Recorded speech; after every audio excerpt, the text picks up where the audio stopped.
Okay, you guys, this is Life Lessons Learned. My name is Sherry, and the previous videos I did talked about online dating and blind dating and relationships and things that happened in those experiences. But the last three that I did were exclusively about my marriage. So it talked about how I met my husband, what led up to the proposal, what happened during that time, and then, of course, some incidents and events that occurred during the marriage, and what finally gave me the resolve to understand that that marriage was not going to be something that I wanted to be permanent in my life. And so it talked about the dissolution of that marriage. Now, what I wanted to do in this video was kind of give a little bit more clarity on some of the things that occurred and, why, what led me to get to that conclusion, even though some of the events that I did talk about in the previous ones, you'll understand that. So if you haven't watched that series, well, I'm saying a series, but it's a three-parter regarding the marriage and all that that entailed, then you may want to check those out first. So I wanted to say here that, and this is for males or females, I'm saying males or females, men or women, no matter what type of relationship that you're in, as we begin to see things, it's okay to see them and then acknowledge that we're seeing them and then putting forth some action to show that we've learned lessons during this journey here on earth. And for me, I do have a tendency to be really optimistic, which there's nothing wrong with that. I'm not saying that as a bad thing, but there are some times when, and this was throughout my life, people have told me, you're just looking at life through rose-colored glasses, and I'm like, "Oh, okay." But when it comes to marriage, of course, we all are taught that this is, forever. To death do you part, and we all know it doesn't happen that way. I mean, I'm not even sure Adam and Eve always got along, but um, there are just some things in our lives that as we grow and as we experience different things, we begin to learn what is acceptable to us and what isn't acceptable to us. And we have to learn how to convey that information, whether it's to our partners, to our parents, to our colleagues, to our work environment. At some point, you have to be the one to, as they say, stand your ground, or at least take a stand and be with it. Now, of course, there are some times where we may take a stand on an issue or we have a certain perspective on something, and then we get additional information that changes that perspective. So that I can understand. And we always have the opportunity to change our minds. We don't have to explain to someone why we make the choices that we make. Of course, you can if you like, but we're not obligated to. And then my next series that we'll be going into, I'll be talking about relationships on the different jobs that I've had in my lifetime and how important it was to actually be able to say no, mean your no, and stand by it. But in this video, I just wanted to go into a little bit more information about what that marriage entailed and how I came to the decisions that I came to. So if you watched those, you would know that my now ex-husband had lied to me and told me that he had been a police officer on the Detroit Police Force. And it wasn't until after I had my first daughter that I found out he had never been on the police force. Now, some of you sleuths out there are going to be like, okay, is this lady really that stupid? Or what the hell was he saying to her? Well, if you watch the previous videos, you would know that he had his police officer friends coming over in squad cars asking for Officer Brantley, and he was lying and they were swearing to it. So that it was a whole way that that lie was being maintained for that time period.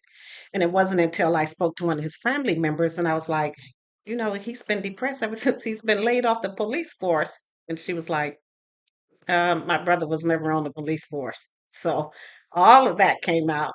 And of course, as I said, by that time I had my first daughter. And my first instinct was, this was after I'd confronted him and everything, was what do I now do with that information? Do I say, okay, now what are you going to do about it? Are you going to stay, things that we ask ourselves when we find out we're dealing with a liar or a cheat or a thief, murderer, rapist, whatever. But so I was like, okay, I and I'm not making excuses. I want to say that up front because I believed in all of us being responsible and accountable for our own actions and our own choices. So you won't hear me say people told me to stay with them or people told me I should do this because honestly, when people would give me advice and everything, my first thought was I really don't give a damn what you're talking about. This is about what I want in life and what I plan on doing. So for me, I kind of went inside and myself internally, and I was like, okay, that's a major lie. I get it. He had to maintain it because once you tell a lie, you have to try to maintain it. So okay, and I thought that that would be something that we would get through, and that's one of those things where it's for better or for worse. I was like, okay, I can do that. But as we were in the marriage, there were other things that he had not been truthful about that came out in that during the span of that relationship. Now, as many of my viewers who have already watched my previous videos know, I I'm not a well at that time in my life I wasn't someone who imbibed alcohol, so didn't I wasn't part of the club scene. I didn't go to parties where people were drinking and doing all of that. And for those who saw my previous videos, you know that my dad, when I was growing up, he owned a bar, and my mom was a person that did imbibe. So I saw what alcohol can do to people's lives, to their marriages, to their relationships with their children, to their work and relationship and things like that. So it was just something I never really wanted to involve myself in. So during the marriage, as time went by, we discovered that he actually was an alcoholic, and and that was probably part of the reason why he didn't, work for so many years. But I mean, you can be an alcoholic and still work. My mom was one, and she worked every day of her life. So, back then they called them functioning alcoholics, where you can still do everything, but sometimes barely. But with her, she was really an outstanding worker and all of that. So kudos to that. But back to all of this. So as the marriage continued and things began to come out that, of course, I hadn't been told in the beginning. In one of my videos, I told you that he had been married before, which was not a deception on his part. He had told me that. Him and his family told me he had been married before. But that marriage only lasted for, and don't quote me on this because I didn't know him then. So again, this is his side of the story. But supposedly less than a year. So they actually got that marriage annulled. And information came to me later that she divorced him for the same reason I did. Wasn't working, wasn't contributing to the household, just there. Okay. Only with her, it only took her 6 months and no kids. Mine was 7 years and 3 kids. So hello, lessons learned all the way around. But that being said, there was other things that occurred that I was like, this what the hell? So, in one particular thing, you remember I told you guys that my mother had this rule that you're 18 and out. So, at the time that you turn 18, you had to leave. It didn't matter if you were going to college. It didn't matter if you, were working and contributing to the household. Her thing was, you need to be an adult. And she used to always say, raise your kids as if you're going to be gone tomorrow, meaning they're independent, they're able to take care of themselves, they're not out begging and doing that kind of thing. So, I get that. Well, so I had my own place. I had my own car. I own everything because I was on my own. Well, right after I had finished paying for my vehicle, I had bought a brand new vehicle just about a year before a couple of years before I met my husband. But I keep um, all of everything that I have. I maintain very well. So my car looked like new. It ran like new. It was a very nice car. I had just gotten through paying for it. And one day I get a knock on the door, and there's a real police officer there, okay? Not someone that's saying they are. And it was a female, and she had her male partner with her. And she was like, excuse me, are you Miss da da da? I'm like, Yes. And she said, I hate to tell you this, but your husband was in a really bad car accident. And I'm thinking, my first thought was, no, not my car. I just paid for it. And so I said, and Okay, and also, as you guys know, on my channel, I tell you I'm very upfront, very outspoken, and not mean about it. But I'm like, let's get to the facts of the matter. So when she said that, and at this time, it wasn't like I was thinking, oh no, that's the worst news I've heard. The worst news I heard was that he was in a car accident with my car. So what I said to her was, oh my God, I said, how's my car? Uh, this lady officer did not like that. She was like, ma'am, you didn't ask about your husband. It's like, I have, this is what I said, okay? I said, I have insurance on him. I don't have insurance on my car because I just paid it off. So I wasn't going to keep full coverage. So I, the way she looked at me as if I had put as if I had cut the brake line so he could go. But I was like, oh no, this has got to be not good. Well, it turns out drinking and driving, and this is what happens when you drink and drive, which is why I tell you guys when I go out, I just don't do that. At least not more than once. But anyway, he was coming up from the highway. And you know, when you're coming up from highway, sometimes as you're coming up, you're like, say you're coming up and you're making a left or a right turn. And as you drive just a bit, there's a light, a traffic light. So you, of course, have to stop.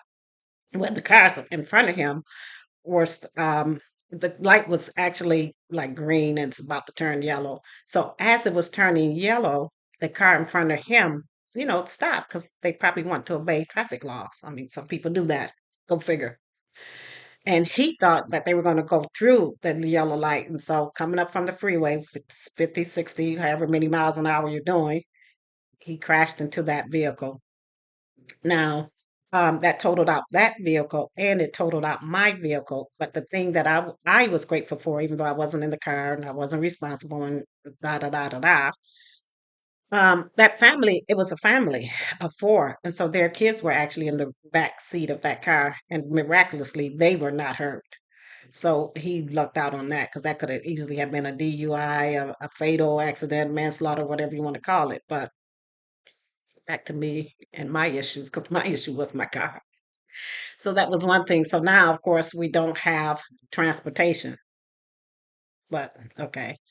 So of course I'm livid because I'm like, what the hell? And a few weeks later, because he's whining and complaining that we need a car, we need this. I'm like, you need a job. But let's not talk about that, right? But my mother, remember, um, I don't know, I won't say she took up for him, but I think like alcoholics probably got a certain creed too. You know how they say there's there's honor among thieves. Maybe there's honor among alcoholics too. I don't know. But she had, I don't even know how to say this. Okay, so he's whining and complaining, talking about he has a family, he needs a car, all of that. And so my mother, I don't know, somehow those two get together and concoct this plan, okay, for him to get a car for us, as they say. So my mother, now I know nothing about any of this, okay, because I try to keep, dr- when you have a lot of drama in your life, you try to have less. Well, at least I do. So I guess they figured it'd be easier to do this without me. So one night, my mom calls me and she says, "Hey, we have a surprise for you." I'm like, "Who's we?" Okay. And she said, "We're going to be there in about a half hour. So come outside." And I'm like, "Okay, well, you guessed it." He and my mother, well, yeah, he and my mother went, to a car dealership, and my mother co-signed for him to have, to get a car. It wasn't a new one, it was a used vehicle, but it was a car. And my first thought was, well, why didn't his mother sign for him or his father? His father worked at an auto plant, so you would think, hey, but my father worked at an auto plant too, but in Detroit, most people worked at the big three, Ford, GM, or Chrysler. That's where the money was at. It was nice plants. People made, have good benefits and all of that. I'm getting off the story again. So they pull up. And I go out and I'm thinking, there's no way he could get a car because he's not employed. And then I'm thinking, and there's no way my mother signed for someone who's not employed. This 18 and out lady, you got to be independent to take care of yourself. So I was like, this was not computing with me. But that is what happened. She went and decided to co-sign for a car. Well, sign really, because like again, no income. Um, and I'm thinking, trying to remember if he was even working at that time or maybe he was a security guard. So she figured she would help him out. But in any event, that was what she did, which is fine. I have no problem with people making choices in their lives that they have to deal with. Okay, because I'm not going to get involved in all of that. Well, as you can imagine, and this is me talking now. Well, it's always me talking. But my feeling is if someone has to have a co-signer, that tells you they're not responsible with their own finances, okay? Because if they were, they would not be in that position. Now, that being said, I'm not talking about young people who are, in college or young people who are just starting out or people who don't have any credit. We're talking about a grown man that's married with kids. If he needs a co-signer, please don't do it. Or I should say, make your choices and just be ready to deal with him, okay? So that's what happened. As time went on, he, got behind in his payments. And again, my name isn't on any of this stuff because, I have common sense. And I don't I don't think the car got repossessed. I don't know if my mother wound up loaning him money or whatever the hell happened. No, she didn't because one of my siblings called me. And let's see, I gotta get this whole time frame right because they had called me and by this. Oh yeah, okay. So he hadn't made payments or anything, and at some point they had to come and repossess the vehicle. And by this time in my marriage, I already we already knew that this wasn't going to be working out, and I'm not going to be staying, and that kind of thing. So after I'd left and moved to a different city, which was only about 45 minutes to an hour away from Detroit, he, he wound up losing the house because, again, you have to be able to pay things. And I was no longer there.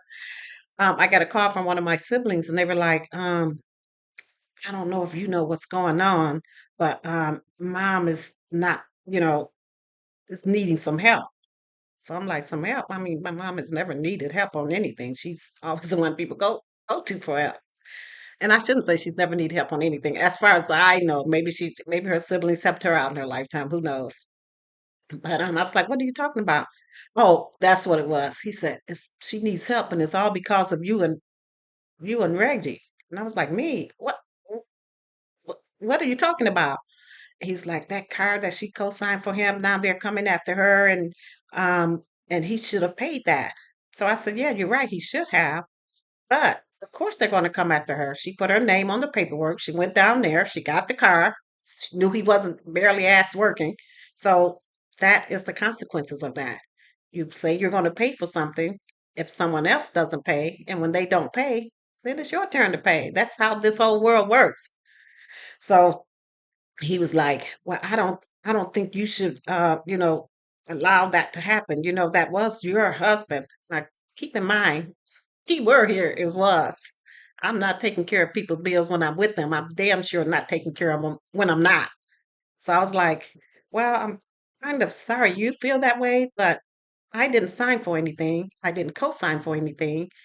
Mom knew he was barely working, so she took that risk." I said, I'm okay with that. But I understand how you feel. So my suggestion to you is to pay it off for her. Because you're the one that's all concerned about all these decisions that everyone's made that's gotten them in this situation. So if you feel that she shouldn't have to deal with that, and I agree with you on that, trust me, I do. But since you feel like that, then you need to put your money where your mouth is and take her off the hook and take him off the hook, and then everything's fine. I said, because as far as I'm concerned, that's not drama for this mama. So then I guess word went through the grapevine of the family tree. Another sibling called me. you've always been the peacemaker of the family. You always resolve the conflicts, and I can't believe that you're not, stepping up to the bat to resolve this."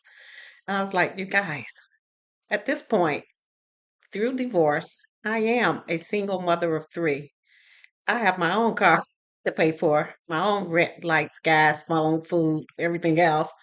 And now, because she had decided to, I got a surprise for you. I'm supposed to be obligated to pay for the mistakes that those two have done." I said, that doesn't work with me. So, uh, and I get it. People try to bully you when that doesn't work. They try to guilt you when that doesn't work. Then they want to call you names and tell you you're not right. And I'm like, all of that could be true as far as your perspective goes. But again, what does it have to do with me? Nothing.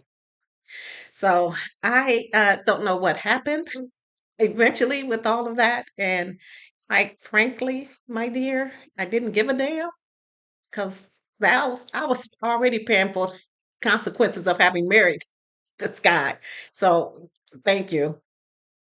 But years later, and when I say years, I mean at least a good decade had passed, and those two siblings that had called me to curse me out about my husband, not my ex-husband, not paying for the car that my mother decided to co-sign for him, they said, you were right.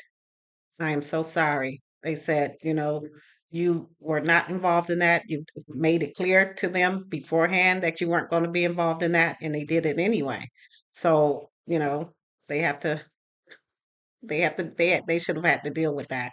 And we should not have called you to try to, instigate or negotiate for you to get involved in that and try to take care of those two things. So that was really good because I've good that they acknowledged that. And it didn't matter to me whether they had or not, because like I said, I wasn't going to be steamrolled into doing any of that. But though that's just, an incident that occurred that gives you more of an idea of like, this isn't working out. Now, I know that there are a lot of people that say, no matter what happens, you should never leave. And I'm okay with that for them. But there are some things, like I said in the beginning of this video, that you begin to see are not acceptable for you in your life. And it can be acceptable for someone else in theirs. I remember at one point, I told my husband, I'm not trying to get you to stop drinking. If you like drinking and it brings you pleasure and you're able to afford it and do that, then that's fine. I'm just not going to be dealing with the consequences of that. And so I removed myself from that equation. And we have the choice and we have the opportunity and we have the ability to be able to do that. Now, was it easy leaving? Well, yeah, in that case it was, but that's not what I meant to say. What I meant to say, after you leave, now you got to find a home. I had the three girls. We had to do, you go through that hard time in order to get to a better place. And again, remember, I did that because of my girls, because it would be not right for me to tell them to get a man that's going to be a father, a provider, a good husband, um, show them what a man should be like if I've never had that and they've never seen that in their lives. So for me, it definitely was the right decision to have made in my life. And when I left him, I never I mean, I never went back. So I never initiated anything like that. When I did go back to his city with the girls, I would drop them off so that he had time to visit with them because he didn't come, to our city until they were graduating high school. So he did do that. But as I said, I sent him pictures and report cards and things like that over the years. I maintained a cordial relationship with him and a respectful one because I was like, whatever he's doing now doesn't impact me and it doesn't impact my girls. So that was important to me. And then also, even now today, when I do visit Michigan, sometimes I'll visit him and his wife. They have a beautiful home together. You guys aren't going to believe this. He's actually working now. He's in his 70s, but he's working. Ah! Life can be funny. Girls are grown. You don't have a family anymore to support. You're doing what you want to do. So now's a good time to get a job, I guess. I don't know. But he actually has been doing that for, I want to say a good 15 years. Now, of course, our girls are grown and long been gone and everything. But as I said that to say he did change later on in his life. And I'm told that he's, given up all alcohol. So he's, how they say, a recovering alcoholic, but doesn't drink, has a nice home, a beautiful wife. I mean, she has a heart of gold, and they look forward to me visiting with them whenever I do visit other family or friends or relatives there in the Michigan area, and I'm fine with that. And actually, he and his wife had come here to my state to visit one of my daughters that also lives in the same state that I live in, and they've had like maybe 4 or 5 days there. So we all went to dinner together. Had events together and things like that. So it's like I said, I don't get angry. I don't get upset. I'm not mad. I don't plot revenge. It's like, no, you've gone on with your life. I've gone on with mine. And that's the purpose of life lessons learned, right? So I said all that to say just more clarity as to things that were occurring in that relationship where at some point it was time to go. Now, I can tell you that when I first did go to the other state, like I said, you have to find a place to stay and all of that. Well, I actually was with one of my sisters at the time, and she was married and lived in an affluent part of that state. But when I went to get assistance until I can get a place and get a job and do all of that, they they meaning the government had said that in order for me to qualify for it, they would have to count my sister's and her husband's income. And these, as I said, they lived in an affluent area. So I was like, why are you counting theirs? This is me and my girls. So just to make that more, I don't want to say palpable, but or legit, but I did not want them to be involved in all of that. They have to look at their income and all of that. So what I did is and this isn't for everyone, I know.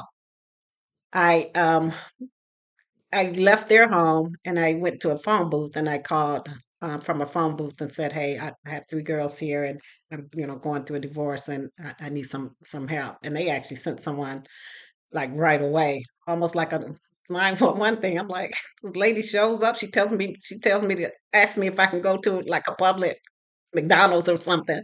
And she shows up and comes and has paperwork and all of that. So that's what happened with all of that.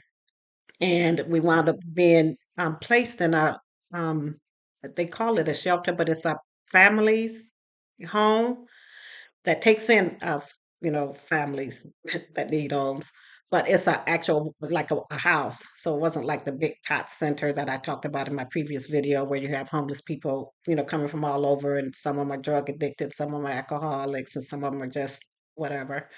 But so this that wound up being a good place. And now that's moral of this whole thing, or I should say the ending of this whole story, was because we were there in these this family home, and at the time when I left, my girls were 2, 4, and 6. And so the 6-year-old would have been was school age.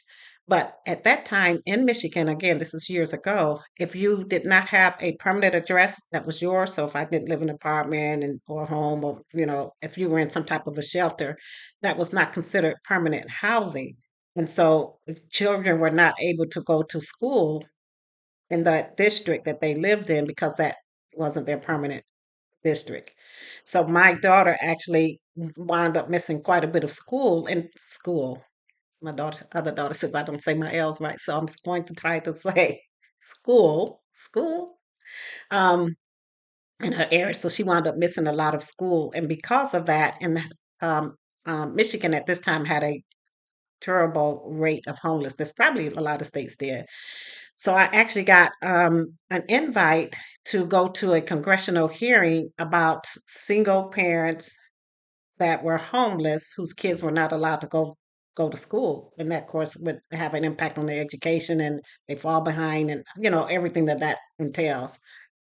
And it was a major news station, so it was a Channel 7 in Detroit, and the newspapers would be there.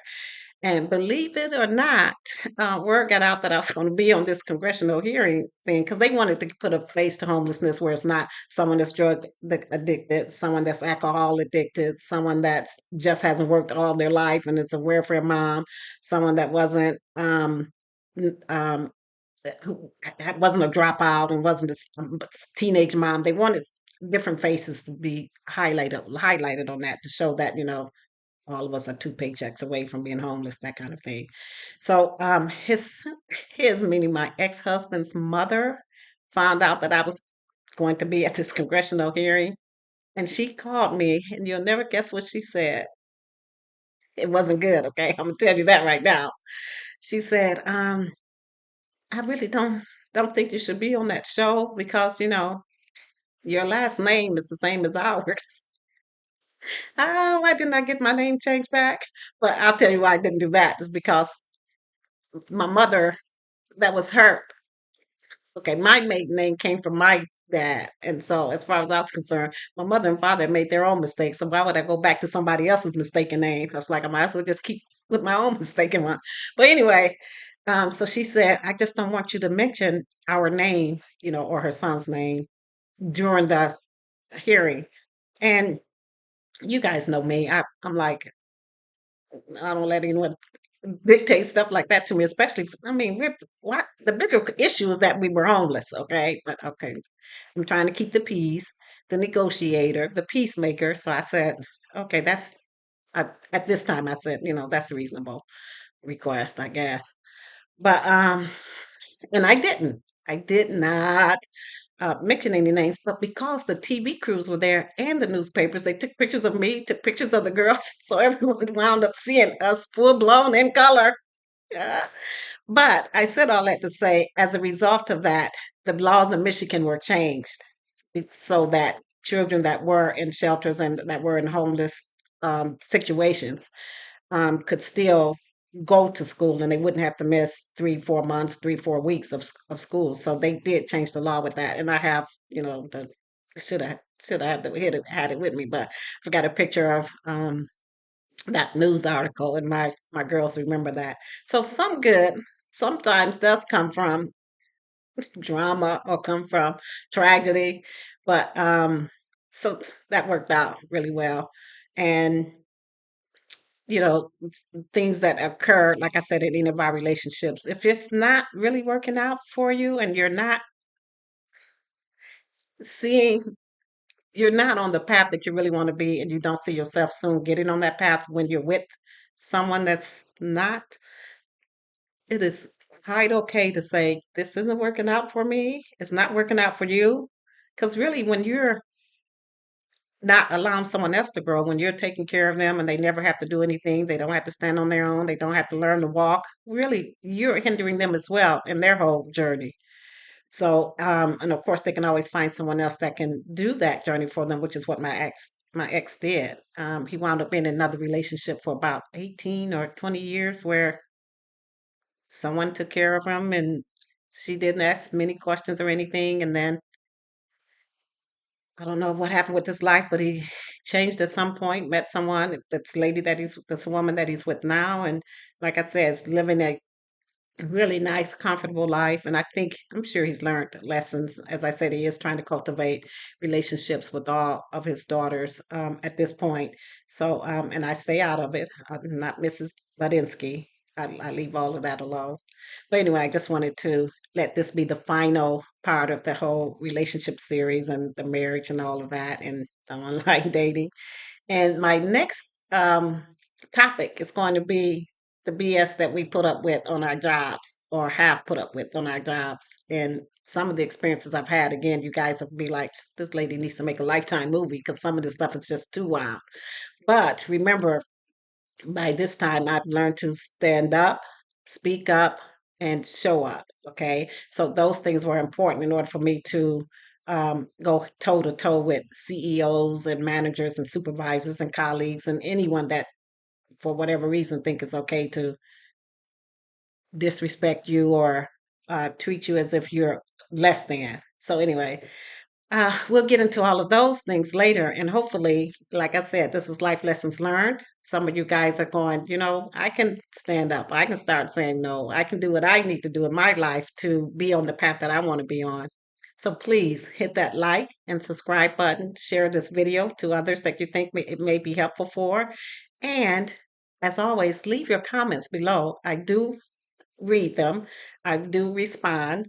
And I really am just curious as to some of the things that some of you guys have, I don't want to use the word endured or survived, but some of the events and experiences that you've had and what lessons you've learned from them. Okay, I'll see you again. Thanks.